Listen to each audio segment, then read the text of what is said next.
क्या आपके जीवन में भी शत्रु आपको हानि पहुंचा रहे हैं? आपके बने हुए काम बिगड़ रहे हैं और आपको कहीं से कोई भी रास्ता नजर नहीं आ रहा है?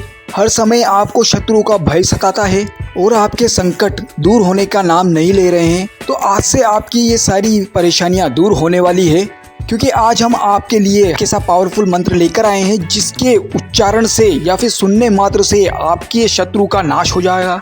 इस मंत्र के उच्चारण से और जाप से आपकी सारी परेशानियां हल हो जाएगी, क्योंकि जब तक ये जाप चलेगा धीरे धीरे आपको अंदर से ही सकारात्मकता का अनुभव होने लगेगा।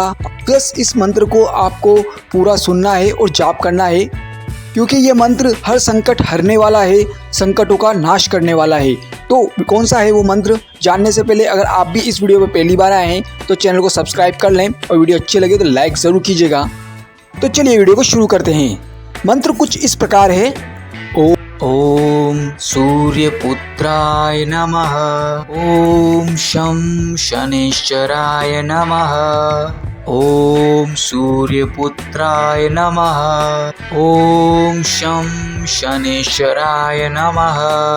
ओम सूर्यपुत्राय नमः। ओम शं शनिश्चराय नमः।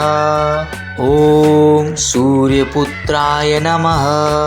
ओम शं शनिश्चराय नमः। ओम सूर्यपुत्राय नमः। ओम शं शनिश्चराय नमः।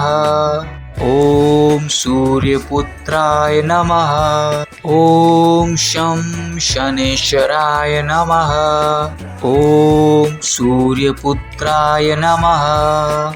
ओम शं शनिश्चराय नमः। ओम सूर्यपुत्राय नमः।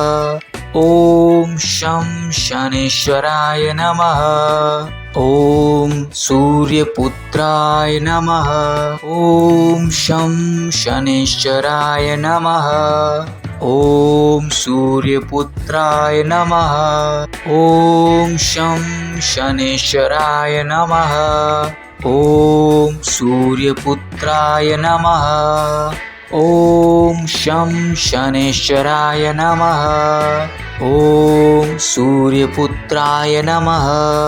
ओम शं शनिश्चराय नमः।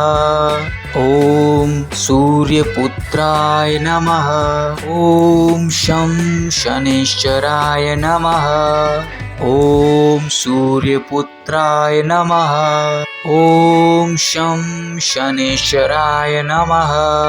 ओम सूर्यपुत्राय नमः। ओम शं शनिश्चराय नमः। ओम सूर्यपुत्राय नमः। ओम शं शनिश्चराय नमः। ओम सूर्यपुत्राय नमः। ओम शं शनिश्चराय नमः। ओम सूर्यपुत्राय नमः। ओम शं शनिश्चराय नमः। ओम सूर्यपुत्राय नमः। ओम शं शनिश्चराय नमः। ओम सूर्यपुत्राय नमः। ओम शं शनिश्चराय नमः। ओम सूर्यपुत्राय नमः। ओम शं शनिश्चराय नमः। ओम सूर्यपुत्राय नमः। ओम शं शनिश्चराय नमः। ओम सूर्यपुत्राय नमः। ओम शं शनिश्चराय नमः। ओम सूर्यपुत्राय नमः। ओम शं शनिश्चराय नमः।